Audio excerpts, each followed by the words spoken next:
నమస్కారం. సుఖీభవకు స్వాగతం. ఈ రోజు సుఖీభవలో ఈ పరీక్షలతో క్యాన్సర్లకు చెక్. మీరు మింగే మందు బిల్ల నాణ్యమైందేనా? కాఫీని అతిగా తాగేస్తున్నారా? మహిళల్లో హార్మోన్ల లోపాలు ఎందుకు ఎక్కువ? ఇంకా హెల్త్ టిప్. క్యాన్సర్ ఈ పదాన్ని తలుచుకుంటే మనలో చాలా మందికి మృత్యువు కళ్ల ముందు మెదులుతుంది. క్యాన్సర్ అనే పేరు వినగానే గుండెల్లో దడ మొదలవుతుంది. పెదవులు తడబడతాయి. స్వరంలోనూ కొట్టొచ్చినట్టు తేడా కనబడుతుంది. క్యాన్సర్ అంటే ప్రాణాంతకమన్న నమ్మకమే ఇందుకు కారణం. అయితే క్యాన్సర్ ఏదైనా ఉన్నట్లుండి ఊడిపడదు. క్యాన్సర్ మనలో పాకా వేసే క్రమంలో ఎన్నో అనుమానిత లక్షణాలు కనిపిస్తాయి. వాటిని సకాలంలో పసిగట్టి తగిన ముందస్తు పరీక్షలు చేయించుకుంటే చాలు. క్యాన్సర్లకు తొలి దశలోనే సమాధి కట్టేయచ్చు. ప్రాణాంతక క్యాన్సర్లను ఆదిలోనే పసిగట్టే ముందస్తు పరీక్షల గురించి ఇప్పుడు తెలుసుకుందాం. క్యాన్సర్ ఆలస్యం చేస్తే ఇప్పటికీ ప్రాణాంతక జబ్బే. ఒకసారి క్యాన్సర్ బారిన పడితే సర్జరీనో లేదంటే కీమోథెరపీనో, అదీ కాదంటే రేడియేషన్ చికిత్సనో తీసుకోవాల్సి ఉంటుంది. క్యాన్సర్ ఎంత ప్రమాదకరమో క్యాన్సర్లకు వాడే చికిత్సలు కూడా అంతే ప్రమాదకరంగా ఉంటాయనే అభిప్రాయం కూడా లేకపోలేదు. పైగా క్యాన్సర్లు అంత తొందరగా లొంగే రకం కాదు. కాబట్టి చికిత్సలు కూడా దీర్ఘకాలం పాటు తీసుకోవాల్సి వస్తుంది. ఈ రకమైన సుదీర్ఘ చికిత్సల వల్ల మనిషి నీరసించిపోవడమే కాకుండా ఆర్థికపరమైన భారం కూడా మనిషిని కుంగతీస్తుంది. అందుకే క్యాన్సర్లు వచ్చాక చికిత్స తీసుకోవడం కన్నా వాటిని తొలి దశలో గుర్తించి జాగ్రత్త పడడం ఎంతో ఉత్తమం. ముఖ్యంగా గొంతు క్యాన్సర్, గర్భసంచి ముఖద్వార క్యాన్సర్, రొమ్ము క్యాన్సర్, ఊపిరితిత్తుల క్యాన్సర్, ప్రోస్టేట్ క్యాన్సర్లు మన దగ్గర ఎక్కువ కాబట్టి ఈ క్యాన్సర్లను తొలి దశలో పసిగట్టి జాగ్రత్త పడితే ఆ మహమ్మారి నుండి సులభంగా బయటపడొచ్చు. క్యాన్సర్ మొదటి దశల్లో గుర్తిస్తేనే దానివల్ల ప్రాణ నష్టం జరగకుండా ఉంటుంది. కానీ క్యాన్సర్ తొలి దశల్లో ఏ విధమైన లక్షణాలు లేకుండానే ఉంటుంది. లక్షణాలు బయటపడేటప్పటికీ చివరి దశలకి వచ్చే అవకాశం ఉంటుంది. సో క్యాన్సర్కి ముందుగానే స్క్రీనింగ్ చేయించుకోవడం చాలా అవసరం. స్క్రీనింగ్ విషయానికి వస్తే ముఖ్యంగా చెప్పుకునేది ఆడవాళ్ళల్లో రొమ్ము క్యాన్సర్ గురించి. రొమ్ము క్యాన్సర్ అనేది సర్వసాధారణమైన క్యాన్సర్. భారతదేశంలోనే కాదు, ప్రపంచం మొత్తంలో కూడా. మొదటగా ప్రతి మహిళ 20 సంవత్సరాల వయసు దాటాక ప్రతి నెలసరి అయిపోయిన 7వ రోజున తమ రొమ్ముని స్వీయ పరీక్ష చేసుకోమని చెప్తాం. Breast self examination. వేళ్ళకి ఎముకకి మధ్యలో ఏమన్నా గట్టిగా తగులుతుందా అన్నది చూసుకోవడం, ఏమన్నా ఉన్నప్పుడు డాక్టర్ని సంప్రదించడం చేయమని చెప్తూ ఉంటాం. ఇలా ప్రతి నెల చేయడం వల్ల వాళ్ళ రొమ్ము ఎలా ఉంటుంది అన్నది వాళ్ళకి అవగాహన వస్తుంది. చిన్న మార్పులను కూడా కొంతవరకు గుర్తించగలుగుతారు. అలానే క్లినికల్ బ్రెస్ట్ ఎగ్జామినేషన్. ముఖ్యమైనది మామోగ్రామ్. మామోగ్రామ్ అనగా రొమ్ము యొక్క ఎక్స్రే. ఇప్పుడు కొత్త టెక్నిక్స్గా 3D మామోగ్రామ్ లేదా బ్రెస్ట్ టోమోసింథసిస్ అనేది కూడా అవైలబుల్గా ఉన్నది. ఒక 2Dగా ఒక రొమ్ముని చూసే కంటే ప్రతి పొరను క్రాస్ సెక్షన్లో చూడడం ద్వారా ఈవెన్ మిల్లీమీటర్ లోపు మార్పులను కూడా మనం గుర్తించగలుగుతున్నాము. మనకి ఏవైనా అనుమానం ఉన్నది మామోగ్రామ్లో అనుకుంటే వాటికి అడిషనల్ పరీక్షలు చేయిస్తాము. క్యాన్సర్లను తొలి దశలో గుర్తించడానికి గాను డాక్టర్లు కొన్ని లక్షణాలను పసిగట్టి జాగ్రత్త పడవచ్చని చెబుతుంటారు.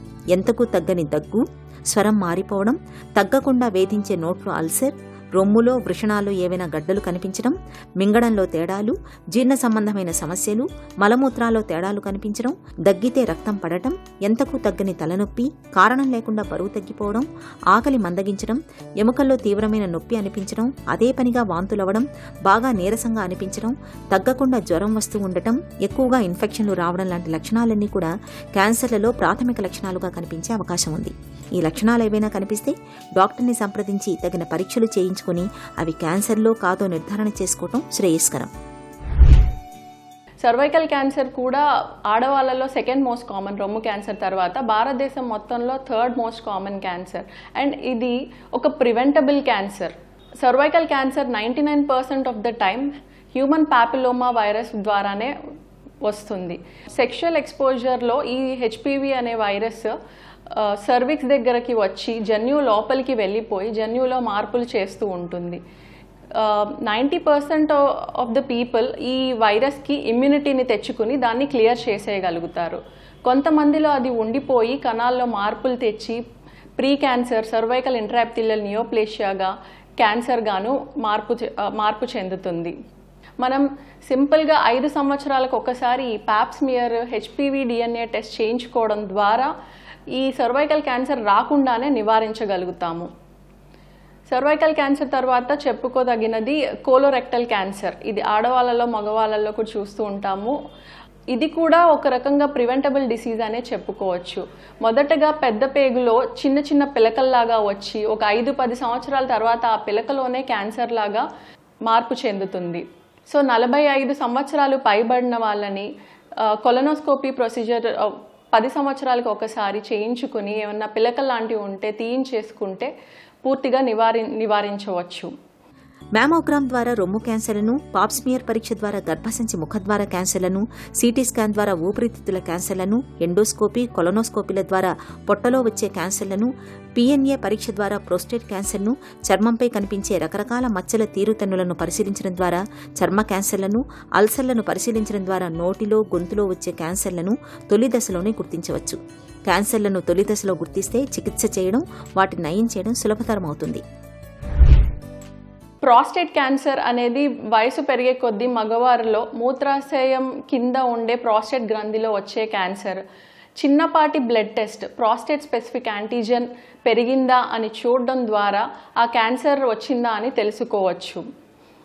ఇవే కాకుండా కొంచెం హై రిస్క్ పేషెంట్స్ అంటే స్మోకింగ్ అలవాటు ఉన్నవాళ్ళు, పొగాకు, పాన్, గుట్కా చేసే వాళ్ళకి, నోటి క్యాన్సర్లు, ఊపిరితిత్తుల క్యాన్సర్లు వచ్చే రిస్క్ ఉన్న వాళ్ళకి సంవత్సరానికి ఒకసారి నోటి ఎగ్జామినేషన్ స్పెషలిస్ట్ డాక్టర్ చేత, అలానే ఊపిరితిత్తులకి లో డోస్ సిటీ అంటాము. ఇవన్నీ రొటీన్గా మనం అడ్వైస్ చేసే స్క్రీనింగ్ టెస్ట్లు. ఇవి కాకుండా మిగిలిన ఆర్గాన్స్కి లో రిస్క్ ఉన్న వాళ్ళని రొటీన్గా చేయించుకోమని చెప్పము. ఓన్లీ హై రిస్క్ ఉన్న వాళ్ళకి, ఫ్యామిలీలో లివర్ క్యాన్సర్ ఉందో, ప్యాంక్రియాటిక్ క్యాన్సర్ ఉందో అంటే సంవత్సరానికి ఒకసారి చిన్నపాటి అల్ట్రాసౌండ్ స్కాన్ చేయించుకోమని చెప్తాము. ఎవరికైనా లివర్ హెపటైటిస్ బి ఇన్ఫెక్షన్లు, సి ఇన్ఫెక్షన్లు ఉన్న వాళ్ళకి లివర్ అల్ట్రాసౌండ్ సంవత్సరానికి ఒకసారి చేయించుకోమని చెప్తాము. మన శరీరంలో ఏదైనా అనారోగ్యం తలెత్తినప్పుడు ఆ జబ్బు తాలూకు సంకేతాల్ని మన శరీరం కొన్ని లక్షణాల రూపంలో మనకు తెలియచేస్తుంది. వాటిని సకాలంలో గుర్తించి తగిన జాగ్రత్తలు తీసుకుంటే దీర్ఘకాలిక జబ్బుల బారిన పడకుండా మనల్ని మనం కాపాడుకున్నట్లే. ప్రమాదకరమైన క్యాన్సర్ల లక్షణాలను మనం సులువుగా గుర్తించేందుకు ఆంగ్ల పదం కాషన్ బాగా ఉపయోగపడుతోంది. ఇందులోని ఒక్కొక్క అక్షరం ఒక్కొక్క లక్షణాన్ని సూచిస్తుంది. మలమూత్రాదుల్లో అకస్మాత్తుగా ఏవైనా మార్పులు కనిపిస్తున్నా, తరచూ జ్వరం వచ్చిపోతున్నా, దగ్గు విడవకుండా పీడిస్తున్నా, క్రమంగా బరువు తగ్గిపోతున్నా, చర్మంపై పుండ్లు ఎంతకీ మానకున్నా, పొట్టలో బాధలు మొండిగా వేధిస్తున్నప్పుడు ఆలస్యం చేయకుండా క్యాన్సర్ స్క్రీనింగ్ పరీక్షల్ని చేయించుకోవటం మేలు. నేడు కల్తీ భూతం మనల్ని కసిగా కాటేస్తుంది. తెల్లారి లేస్తే తాగే పాల నుంచి వంట నూనెల వరకు అడుగడుగునా అన్నింటా కల్తీ విషం చిమ్ముతుంది. చివరకు ప్రాణాల్ని నిలబెట్టే మందు బిళ్ళల్ని సైతం ఇవాళ కేటుగాళ్లు కల్తీ చేసేస్తున్నారు. ప్రజల ప్రాణాలతో చెలగాటమాడుతున్నారు. నిత్యం వాడే పాండి, సిట్రజన్ వంటి సాధారణ మందులు మొదలుకొని గుండె జబ్బులు, క్యాన్సర్లు, పక్షవాతానికి వాడే ఖరీదైన మందుల్ని సైతం కల్తీ చేసి నాసిరకం మందుల్ని ప్రజలకు అంటగడుతున్నారు. భారత ప్రభుత్వ ఆధ్వర్యంలోని సిడిసిఏ సంస్థ ఇటీవల 53 రకాల మందుల్ని నాణ్యత లేనివిగా, నాసిరకానికి చెందినవిగా ప్రకటించి వాటిపై నిషేధం విధించింది. ఈ నేపథ్యంలో నాసిరకం మందుల గురించి, మందుల కొనుగోలులో తీసుకోవాల్సిన జాగ్రత్తల గురించి ఇప్పుడు తెలుసుకుందాం. ఈ స్పూరియస్ మందుల గురించి ఆలోచించినట్టయితే ఇది చాలా ప్రమాదం అండి. ఎందుకో కారణం మనకు తెలియదు, కానీ భారతదేశంలో ముఖ్యంగా చాలా ఎక్కువట. అమెరికా లేకపోతే మిగతా పాశ్చాత్య దేశాల్లో చాలా చాలా చాలా తక్కువ శాతం అట. దగ్గర 3.2% మందులు నకిలీ మందులైనట్టండి. ఇక్కడ ప్రాబ్లం ఎవరైతే అమాయకులు పేషెంట్లు ఎవరైతే ఉన్నారో వాళ్ళకి ఏది నకిలీ మందు, ఏది సరైన మందు తెలుసుకునేటువంటి విధానం ఏంటి, అదే జరగటం లేదు. అదే ఇబ్బంది. అందుకోసం ఏదైతే ఉందో ఈ central drugs standard control organisation సంస్థ ఏదైతే ఉందో చేసినటువంటి పరీక్షలు చాలా హర్షించాలని నేను అనుకుంటూ ఉన్నాను.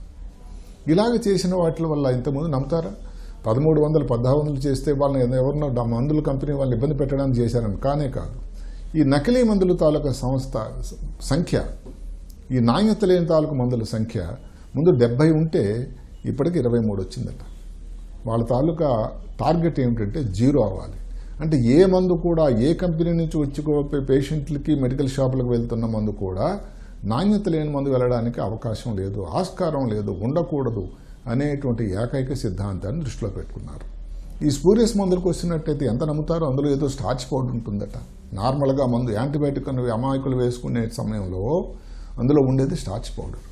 పోనీ యాంటీబయాటిక్ ఉన్నా కూడా సగం కంటే డోసు ఉండదు. దాని ప్లేస్లో ఏదో పెరాసిటమాల్ లాంటి మందులు. ఇది ఎంతవరకు న్యాయం? అందుకని మందుల కంపెనీ వాళ్ళు వీళ్ళు కూడా చాలా చాలా ఆలోచించాల్సిన విషయం. భారత ప్రభుత్వం కూడా ఎవరైతే నకిలీ మందులు తయారు చేస్తున్న వాళ్ళ మీద కఠినమైన చర్యలు తీసుకోవడం కూడా, దానికి ఏదైనా గుర్తించడానికి దానికి కారణమైనటువంటి ఆ కంపెనీలు ఎక్కడెక్కడైతే నెలకొల్పితమని ఉన్నారో దాని మీద నిఘా వేసి అలాంటి వాళ్ళ మీద కూడా కఠినమైన చర్య తీసుకోవాల్సిన అవసరం కూడా ఉందని నేను చాలా గట్టిగా చెప్తున్నాను. ఎందుకంటే దీనివల్ల పేషెంట్లకు ఏదైతుందో ఏమాత్రం కూడా వాళ్ళ తప్పు లేకుండా జరిగినటువంటి వాళ్ళకి ప్రమాదం అన్నది అరికట్టడానికి ఇది అందరి తాలూకా బాధ్యత అని కూడా నేను నమ్ముతున్నాను. నేను కూడా ఏంటంటే CDSCO నుంచి ఇంకా ఎక్కువ తనిఖీలు ఎక్కువ చేసినట్టయితే ఏదైతే వాళ్ళ టార్గెట్ 1కి 0కి రావాలి అని అది వాళ్ళ దగ్గరలో వాళ్ళు చేరుకుంటారని కూడా నేను నమ్ముతూ ఉన్నాను. పొద్దున్న లేవగానే కాఫీ తాగందే మనలో చాలా మందికి రోజు మొదలవదు. మనలో కొంతమందికి కాఫీ తాగడం అనేది పెద్ద వ్యసనంగా ఉంటుంది. చాలా తరచుగా కాఫీ తాగేస్తూ ఉంటారు. కొందరైతే భోజనానికి ముందు తర్వాత కూడా కాఫీని సిప్ చేస్తూ ఉంటారు. నిజానికి ఈ ధోరణి ఏమంత మంచిది కాదు. అతిగా కాఫీ తాగడం వల్ల మనకు మంచి కంటే చెడే ఎక్కువగా జరుగుతుందని చెబుతారు నిపుణులు. కాఫీని అతిగా తీసుకోవడం వల్ల తలెత్తే అనర్థాలు ఎలా ఉంటాయో ఇప్పుడు తెలుసుకుందాం. వేడివేడి కాఫీ గొంతులోకి దిగుతుంటే ఆ మజానే వేరు. వెంటనే ఎక్కడ్లేని హుషారొచ్చేస్తుంది. అప్పటిదాకా ఉన్న నిస్సత్వం మటుమాయం అయిపోతుంది. మెదడు చురుకుగా పనిచేస్తుంది. ఇదంతా కాఫీలోని కెఫీన్ మాహాత్మ్యమే. ఇది కేంద్ర నాడీ వ్యవస్థను ప్రేరేపిస్తుంది. ఫలితంగా చురుకుదనం, హుషారు వస్తుంది. అయితే దీంతో కొన్ని ఇబ్బందులు లేకపోలేదు. ముఖ్యంగా నిద్రలేమితో బాధపడేవారు సాయంత్రం పూట కాఫీ తాగకపోవడం ఉత్తమం. అతిగా కాఫీ తాగే అలవాటుతో మూత్రం ఎక్కువగా వస్తుంది. దీంతో ఉప్పు, నీరు ఎక్కువగా బయటకు వెళ్లిపోయి ఒంట్లో నీటి శాతం తగ్గి డీహైడ్రేషన్ వచ్చే ప్రమాదం ఉంటుంది. ఛాతీలో మంట వంటి సమస్యలతో బాధపడేవారు కాఫీ విషయంలో మితం పాటించడం మంచిది. కాఫీలోని కెఫీన్ మన జీర్ణాశయంలో ఆమ్లం ఎక్కువగా ఉత్పత్తి అయ్యేలా చేస్తుంది. ఇది ఛాతీలో మంట, పులితేనుపుల వంటి సమస్యలకు దారితీయొచ్చు. కెఫీన్ రసాయనానికి రక్తపోటును పెంచే గుణం ఉంది. కాబట్టి హై బీపీ బాధితులు కాఫీని అతిగా తాగకపోవడమే మేలు. ఇక మనం తిన్న ఆహారంలోని కాల్షియాన్ని శరీరం గ్రహించుకునే ప్రక్రియకు కెఫీన్ అడ్డు తగులుతుందని అనేక పరిశోధనల్లో వెల్లడైంది. కాఫీ తాగిన గంటలోపు రక్తంలో కెఫీన్ స్థాయిలు తారాస్థాయికి చేరుకుంటాయి. దీని ప్రభావం 4 నుంచి 6 గంటల వరకు కనబడుతుంది. కాబట్టి కాఫీని అతిగా తాగే అలవాటు ఉంటే తగ్గించుకోవడం మన ఆరోగ్యానికి అన్ని విధాలా మంచిది. కడలిలో అలలు ఎగిసిపడుతూనే ఉంటాయి. అలాగే మన ఒంట్లో హార్మోన్లు కూడా హెచ్చు తగ్గులకు లోనవుతూ ఉంటాయి. అవి ఏ కాస్త ఎక్కువైనా తక్కువైనా మన ఆరోగ్యం గల్లంతవుతుంది. మరీ ముఖ్యంగా హార్మోన్లతో ముడిపడిన మహిళల్లో అయితే శారీరకంగా, మానసికంగా చాలా సమస్యలే కనిపిస్తూ ఉంటాయి. బరువు పెరగడం మొదలుకొని నెలసరి సమస్యల వరకు, థైరాయిడ్ లోపాలు మొదలుకొని ఎముకలు గుల్లబారడం వరకు ఎన్నో రకాల సమస్యలు తలెత్తుతూ ఉంటాయి. ఈ నేపథ్యంలో మహిళల ఒంట్లో హార్మోన్లు గతి తప్పడానికి వెనుక కారణాలు, హార్మోన్లను సమతూకంలో ఉంచుకునేందుకు తీసుకోవాల్సిన జాగ్రత్తల గురించి డాక్టర్ని అడిగి ఇప్పుడు తెలుసుకుందాం. మహిళలకు హార్మోన్ల సమస్యలు ఎందుకు ఎక్కువ? మహిళల్లో హార్మోన్ సమస్యలు అనేది అనేక రకాలు ఉంటాయండి.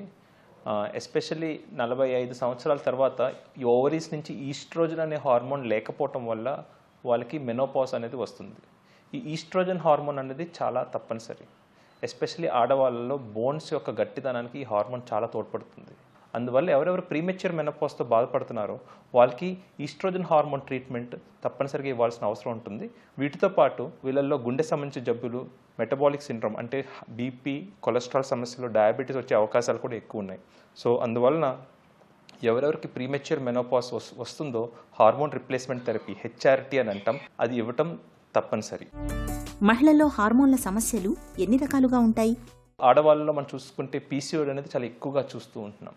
ఆడవాళ్ళలో ఓవరీస్ నుంచి ఎగ్ అనేది క్రమంగా రిలీజ్ అవ్వకపోవటం వల్ల వీళ్ళలో ప్రొజెస్ట్రాన్ అనే హార్మోన్ లోపించి ప్రతి నెలసరి అనేది అవ్వకుండా ఉంటుంది.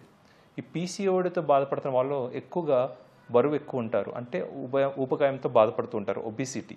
సో దీనివల్ల ఈ PCOD అనేది తగ్గే అవకాశం ఉండదన్నమాట. సో ఎవరెవరు యువత వయసులో ఎక్కువ బరువుగా ఉన్నారో ఆడవాళ్ళు, వాళ్ళు బరువు తగ్గించగలిగితే ఈ PCOD యొక్క కండిషన్ మనం కంట్రోల్లో పెట్టుకుని సైకిల్స్ రెగ్యులర్ అయ్యే అవకాశం ఉంటుంది. ఈ మెన్స్ట్రల్ ఇర్రెగ్యులారిటీస్తో పాటు ఈ పీసీఓడితో బాధపడుతున్న ఆడవాళ్ళకి అన్వాంటెడ్ హెయిర్ గ్రోత్ అంటే హిర్సుటిజం అని అంటాం, పెదం మీద గడ్డం మీద హెయిర్ గ్రో అవటం అనేది కూడా చూస్తుంటాం. ఇది ఆడవాళ్ళకి చాలా కాస్మెటిక్ కన్సర్న్ అనమాట. సో దీనికి అనేక ట్రీట్మెంట్ ఆప్షన్స్ ఉన్నాయి, కానీ అతి ముఖ్యంగా మన లైఫ్ స్టైల్లో మార్పులు తీసుకొచ్చి మన బరువు తగ్గగలిగితే మీ సైకిల్స్ రెగ్యులర్ అయ్యి ఈ యొక్క సిమ్టమ్స్ హిర్సుటిజం కానీ ఇర్రెగ్యులర్ మెన్సెస్ కానీ కంట్రోల్లో పెట్టుకునే అవకాశం ఉంటుంది. వీటితో పాటు కొత్తగా చాలా మందులు వస్తున్నాయి బరువు తగ్గడానికి, దాన్నే GLP-1 అగోనిస్ట్ అని అంటాం. వీటితో పాటు మెట్ఫార్మిన్, అదేవిధంగా బేరియాట్రిక్ సర్జరీ, అదేవిధంగా హార్మోన్ థెరపీ కూడా ఈ PCOD కండిషన్లో వాళ్ళ యొక్క లక్షణాలు తీవ్రతను తగ్గించే అవకాశం ఉంటుంది. హార్మోన్ల లోపాలతో మహిళలకు ఎలాంటి ఇబ్బందులు ఉంటాయి? చాలామంది డిలేడ్ ప్యూబర్టీతో కూడా బాధపడుతుంటారు. డిలేడ్ ప్యూబర్టీ అంటే ఎవరెవరికి బ్రెస్ట్ డెవలప్మెంట్ కానీ నెలసరి కానీ లేట్ అవ్వటం, వాళ్ళలో కూడా వెంటనే కొన్ని పరీక్షలు చేయించుకొని ప్రాబ్లం ఎక్కడ ఉందో తెలుసుకోవాల్సిన అవసరం ఉంది. ఈ డిలేడ్ ప్యూబర్టీతో బాధపడుతున్న ఆడవాళ్ళలో ప్రాబ్లం అనేది ఏదో బ్రెయిన్ అంటే హైపోథాలమస్ పిట్యూటరీ లెవెల్లో అయినా ఉండొచ్చు, లేదా ఓవరీ లెవెల్లో అయినా ఉండొచ్చు. కొన్ని పరీక్షలు చేసుకోవటం వల్ల, ముఖ్యంగా FSH, LH మరియు అల్ట్రాసౌండ్ అబ్డామిన్ లాంటి టెస్టులు చేసుకోవటం వల్ల ప్రాబ్లం అనేది ఎక్కడో మనకు తెలుసుకునే అవకాశం ఉంది. దాన్ని బట్టి ఆ హార్మోన్ ట్రీట్మెంట్ ఇవ్వటం వల్ల మెచ్యురేషన్కి మనకు తోడ్పడే అవకాశం ఉంటుంది. ఈ సెక్స్ హార్మోన్ ప్రాబ్లమ్స్తో కాకుండా ఆడవాళ్ళలో థైరాయిడ్ సమస్యలు అనేది చాలా ఎక్కువగా చూస్తూ ఉంటాం. ఎవరెవరికి ఈ యొక్క మెన్స్ట్రల్ ఇర్రెగ్యులారిటీస్తో బాధపడుతున్నారో వాళ్ళు తప్పనిసరిగా థైరాయిడ్ మరియు FSH, LH మరియు అల్ట్రాసౌండ్ అబ్డామిన్ పరీక్షలు చేయించుకోవడం వల్ల ఎలాంటి హార్మోన్ ప్రాబ్లం ఉందో నిర్ధారించడం జరుగుతుంది. మెన్స్ట్రల్ ఇర్రెగ్యులారిటీస్తో పాటు అన్వాంటెడ్ హెయిర్ గ్రోత్ అంటే ఫేస్ మీద, బాడీ మీద హెయిర్ ఎక్కువ గ్రో అవటం, ఇలాంటి సమస్యలు కూడా మనం ఎక్కువగా చూస్తూ ఉంటాం. వాళ్ళల్లో కూడా టెస్టోస్టెరాన్ హార్మోన్ లెవెల్స్, అదేవిధంగా FSH, LH, అల్ట్రాసౌండ్ అబ్డామిన్ చేయించుకోవటం వల్ల ఈ యొక్క హిర్సుటిజంకి కారణం ఏంటో మనం తెలుసుకునే అవకాశం ఉంది. దానికి మనం సరైన పరిష్కారం ఇవ్వగలిగితే ఈ యొక్క సిమ్టమ్స్ మనం తగ్గించవచ్చు. థైరాయిడ్ సమస్యలకు ఎలాంటి చికిత్స తీసుకోవాలి? థైరాయిడ్కి సంబంధించి ఇబ్బంది మనకి నిర్ధారించబడితే హైపోథైరాయిడిజంకి థైరాక్సిన్ హార్మోన్ ట్యాబ్లెట్స్ అనేది స్టార్ట్ చేస్తామండి. అది మనం పడగడపున వేసుకోవాల్సిన అవసరం ఉంటుంది. అది క్రమంగా వాడాల్సి ఉంటుంది. దానివల్ల మీ థైరాయిడ్ హార్మోన్ లెవెల్స్ నార్మల్గా ఉండి మీ యొక్క బాడీ యొక్క లక్షణాలు, హైపోథైరాయిడిజం యొక్క లక్షణాలు తగ్గి ఆడవాళ్ళకి రెగ్యులర్ మెన్సెస్తో పాటు ఒకవేళ పెళ్ళి అయితే సంతానం యొక్క అవకాశాలు కూడా ఎక్కువగా ఉంటాయి. ఒకవేళ ప్రెగ్నెన్సీ వచ్చినా కూడా అది పోకుండా ఉండడానికి చాలా ఉపయోగపడుతుంది. అదేవిధంగా హైపర్ థైరాయిడిజంతో బాధపడుతున్న వాళ్ళు కూడా ఆడవాళ్ళు వెంటనే మీరు డాక్టర్ని సంప్రదించి ఆ యొక్క కండిషన్కి ట్రీట్మెంట్ తీసుకోవాల్సిన అవసరం ఉంది. ఎస్పెషల్లీ యాంటీ థైరాయిడ్ డ్రగ్స్ అనేది వెంటనే స్టార్ట్ చేయగలిగి వాళ్ళు హైపర్ థైరాయిడిజం కంట్రోల్ చేయగలిగితే వాళ్ళకి కూడా సమస్యల యొక్క తీవ్రత తగ్గించే అవకాశం ఉంది. ఎస్పెషల్లీ యాంటీ థైరాయిడ్ డ్రగ్స్ వాడుతున్న ఆడవాళ్ళు ఒకవేళ పెళ్ళయి సంతానం ప్లాన్ చేసుకుంటే మీరు కొంచెం మీ ప్రెగ్నెన్సీ యొక్క ప్లాన్స్ కొంచెం డిలే చేయాల్సిన అవసరం ఉంది. ఎందుకంటే ఈ యాంటీ థైరాయిడ్ డ్రగ్స్ అనేది మనం చెప్పుకున్నామో అది ప్రెగ్నెన్సీలో ఇవ్వరాదనమాట. సో అందుకని హైపర్ థైరాయిడిజం కంట్రోల్ చేసి ఈ యాంటీ థైరాయిడ్ డ్రగ్స్ ఆపిన తర్వాతే ప్రెగ్నెన్సీ ప్లాన్ చేసుకోవటం మనం యూజువల్గా సూచిస్తాం. అదేవిధంగా మనం ఇంతకుముందు చెప్పుకున్న రేడియో ఐడిన్ థెరపీ కూడా ప్రెగ్నెన్సీ ప్లాన్ చేసుకున్న ఆడవాళ్ళకి మనం యూజువల్లీ ఇవ్వము అనమాట. ఎందుకంటే దీని యొక్క ఎఫెక్ట్ ఎదుగుతున్న శిశువు మీద కూడా ఉంటుంది. అందువలన హైపర్ థైరాయిడిజంతో బాధపడుతున్న వాళ్ళు ప్రెగ్నెన్సీ ప్లాన్ చేసుకుని కొన్ని జాగ్రత్తలు తప్పకుండా తీసుకోవాలి. వెంటనే మీ డాక్టర్ని సంప్రదించి సరైన ట్రీట్మెంట్ తీసుకోవాల్సిన అవసరం ఉంటుంది. PCOD సమస్యను ఎలా అధిగమించాలి? ఎవరెవరు PCODతో బాధపడుతున్నారో వాళ్ళకి మెన్స్ట్రల్ ఇర్రెగ్యులారిటీస్ ఉంటే ఏదర్ ప్రొజెస్ట్రాన్ హార్మోన్ ట్రీట్మెంట్ కానీ estrogen plus progesterone combined hormone treatment కానీ ఇవ్వాల్సిన అవసరం ఉంటుంది. అదేవిధంగా PCOD వల్ల హిర్సుటిజం అంటే అత్యధికంగా బాడీ మీద కానీ ఫేస్ మీద హెయిర్ గ్రోత్తో బాధపడుతున్న వారికి అయితే ఈస్ట్రోజన్ ప్లస్ ప్రొజెస్ట్రాన్ హార్మోన్ ట్రీట్మెంట్తో పాటు ఆండ్రోజన్ బ్లాకర్స్ అని అంటాం. అంటే స్పైరోనోలాక్టోన్, ఫినాస్ట్రైడ్ లాంటి మందులు ఇచ్చి ఆ మేల్ హార్మోన్ యొక్క యాక్షన్ మనం బ్లాక్ చేయగలిగితే ఈ అన్వాంటెడ్ హెయిర్ గ్రోత్ అనేది తగ్గే అవకాశం ఉంటుంది. అదేవిధంగా కొన్ని డర్మటాలజికల్ ప్రొసీజర్స్ కూడా ఉన్నాయండి. లేజర్ లాంటివి ఇవ్వడం వల్ల కూడా ఈ హెయిర్ గ్రోత్ కూడా తగ్గించడం జరుగుతుంది. అదేవిధంగా ఎవరెవరు PCODతో బాధపడుతున్న వాళ్ళు ఇన్ఫర్టిలిటీతో ఇబ్బంది పడుతున్నారు, అంటే సంతానం కలగకపోవటం, వాళ్ళకి ఓవులేషన్ ఇండ్యూసింగ్ ఏజెంట్స్ అని ఉంటాయి. లెట్రోజోల్, క్లోమిఫిన్ సిట్రేట్ లాంటి మందులు వాడటం వల్ల వాళ్ళ యొక్క ఓవరీస్ నుంచి ఎగ్ రిలీజ్ అవ్వడానికి మనం తోడ్పడుతుందన్నమాట. దీనివల్ల వాళ్ళకి ప్రెగ్నెన్సీ వచ్చే అవకాశాలు పెరుగుతాయి. ఎవరెవరు అత్యధికంగా బరువుతో బాధపడుతున్నారు అంటే ఒబీస్ PCOD వాళ్ళకి ఒబిసిటీ తగ్గించడానికి మనం ప్రత్యేకమైన జాగ్రత్తలు తీసుకోవాలి. అండ్ చివరికి PCOD ఉన్న వాళ్ళు ప్రతి సంవత్సరం షుగర్, కొలెస్ట్రాల్, BP ఉందో లేదో తెలుసుకోవటం తప్పనిసరి. ఒకవేళ ఈ యొక్క కండిషన్స్ ఉంటే తప్పనిసరిగా వీటి యొక్క మందులు వాడి ఆ యొక్క కండిషన్స్ కంట్రోల్లో పెట్టుకోగలిగితే ముందు గుండె సంబంధించి ఇబ్బందులు రాకుండా జాగ్రత్త పడాల్సిన అవసరం ఉంటుంది. మధుమేహం, ముఖ్యంగా గర్భిణీ దశలో షుగర్ జబ్బుకు చికిత్స ఎలా? టైప్ 1 డయాబెటీస్ అనేది ఏంటంటే మన బాడీలో ప్యాంక్రియాస్ నుంచి ఇన్సులిన్ అనే హార్మోన్ ఉత్పత్తి అవ్వకపోవటం వల్ల వచ్చే డయాబెటీస్ అనమాట. వీళ్ళకి షుగర్స్ చాలా ఎక్కువగా ఉంటాయి. వీళ్ళకి ఇన్సులిన్ ట్రీట్మెంట్ అనేది తప్పనిసరి. వీళ్ళు ఇన్సులిన్ ట్రీట్మెంట్ అనేది జీవితాంతం వాడాల్సి ఉంటుంది. వీళ్ళకి ఇన్సులిన్ ఇచ్చి వాళ్ళ షుగర్ కంట్రోల్ చేయటం వల్ల వాళ్ళకి ఫ్యూచర్లో ప్యూబర్టీ యొక్క సమస్యలు రాకుండా కూడా మనం తోడ్పడతాం. ఎవరెవరికి అన్కంట్రోల్ డయాబెటీస్ ఉండి టైప్ 1 డయాబెటీస్తో బాధపడి ఇన్సులిన్ సరిగ్గా వేసుకోకుండా హై షుగర్స్తో బాధపడుతున్నారో వాళ్ళకి ప్యూబర్టీ వచ్చే అవకాశాలు కూడా తక్కువగా ఉంటాయి లేదా డిలే అవుతూ ఉంటాయి. సో అది కంట్రోల్లో పెట్టుకోగలిగితే మనకి క్రమంగా టైంకి ప్యూబర్టీ వచ్చే అవకాశం కూడా ఉంటుంది. అదేవిధంగా చాలా ఆడవాళ్ళు ఇప్పుడు చిన్న వయసులోనే టైప్ 2 డయాబెటీస్ మరియు పీసీఓడి కూడా చూస్తున్నాం. దీనికి ప్రధానమైన కారణం ఒబిసిటీ అన్నమాట. సో మీరు సరైన ఆహార శైలి పాటించి క్రమంగా వ్యాయామం చేసి బరువు తగ్గించుకోగలిగితే మీకు నెలసరి అనేది రెగ్యులర్గా వచ్చే అవకాశం కూడా ఉంటుంది. హార్మోన్ల సమస్యలకు జీవనశైలి మార్పుల్ని ఒక చక్కటి పరిష్కారంగా చెప్పుకోవచ్చు. బరువును అదుపులో ఉంచుకోవడం, చక్కటి ఆహారపు అలవాట్లను పాటించడం, నిత్యం వ్యాయామం చేయడం ఇవన్నీ హార్మోన్ల ఉత్పత్తిని చక్కగా ఉంచుతాయి. అయితే అవసరం మేరకు మందులు, హార్మోన్ థెరపీల సాయం కూడా తీసుకోవాల్సి ఉంటుంది. ఇక ఈ రోజు కార్యక్రమాన్ని ముగించే ముందు ఒక చిన్న చిట్కా మీకోసం. దగ్గు, ఉబ్బసంతో బాధపడుతున్నప్పుడు ఒక చెంచాడు వెనిగర్లో కొద్దిగా షాజీరాను కలిపి తీసుకోండి. దగ్గు, ఉబ్బసం బాధలు వెంటనే తగ్గుముఖం పడతాయి.